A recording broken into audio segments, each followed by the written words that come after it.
Assalamualaikum warahmatullahi wabarakatuh. Halo everyone, saya Novi Amalia Permatasari dengan NIM akhir 821.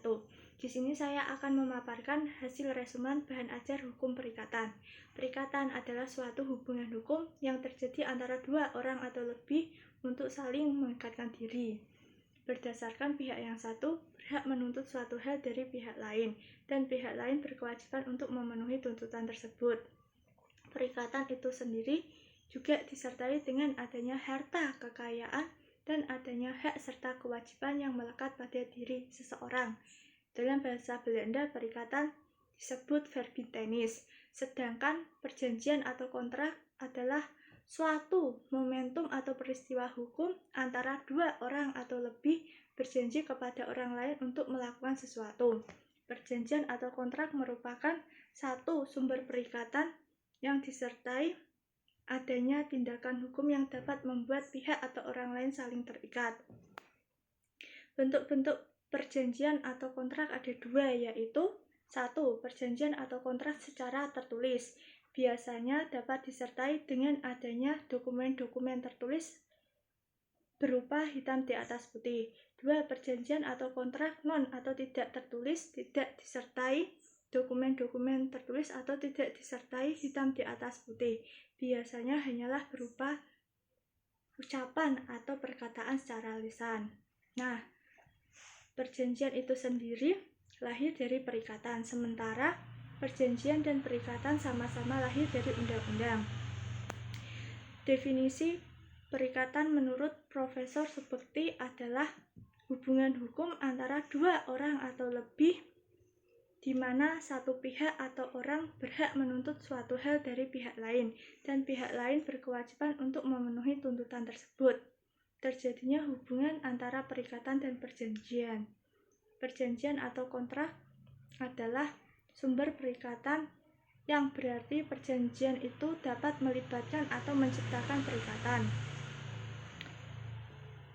Perjanjian atau kontrak juga sebagai dasar atau cara untuk menciptakan hubungan perikatan, sedangkan perikatan disertai adanya kreditur dan debitur.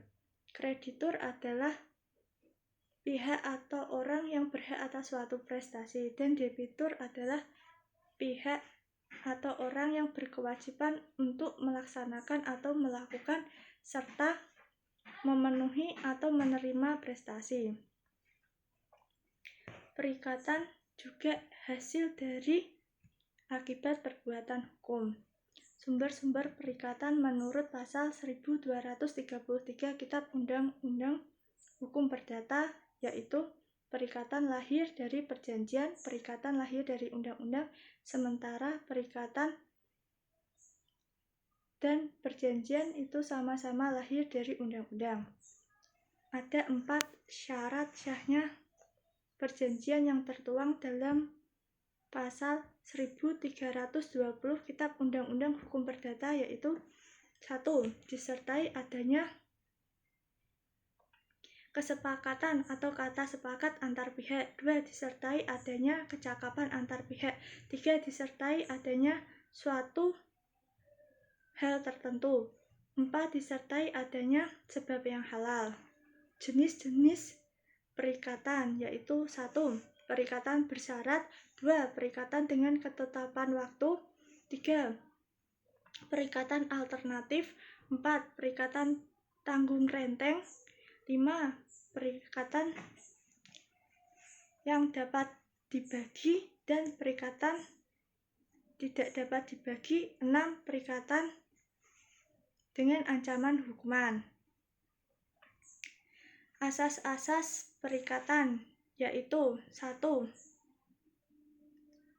Asas konsensualisme atau konsensual. 2. Asas kebebasan berkontrak. 3. Asas etikat baik. 4. Asas pacta sunt servanda. 5. Asas kepribadian atau personalitas. Sekian presentasi dari saya. Terima kasih, dan apabila ada kata yang kurang berkenan di hati Anda, saya minta maaf. Wassalamualaikum warahmatullahi wabarakatuh.